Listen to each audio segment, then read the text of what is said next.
فليحمد الله السلفي على نعمة تمسكه بالكتاب والسنة، وإلا الآن يتخبط مع هؤلاء المتخبطين. والله نعمة يا إخواني، كون الله سبحانه وتعالى وفقك وجعلك مسلما هذه نعمة، وكون الله عز وجل وفقك وجعلك سلفيا سنيا فهذه كذلك نعمة. لذلك لما كان يقال لأحمد رحمه الله أحياك الله على الإسلام، ماذا كان يقول؟ أحياني الله على الإسلام والسنة، أحياني الله على الإسلام والسنة.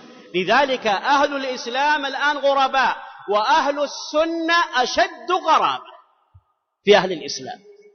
فليحمد الله الطالب أن وفق لهذا المنهج، والله ليس بذكاء وليس بعقل عنده زائد، وإنما قبل ذلك كله توفيق من الله سبحانه وتعالى، أنك جعلك من أهل السنة والجماعة من السلفيين.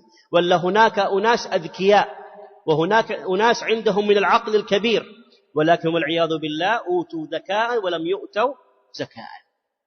فاحمد الله يا طالب العلم على أنك قد وفقت لهذا المنهج، وأنك قد وفقت لأن تكون من أهل السنة السلفيين، من أهل الحديث والأثر. نعم.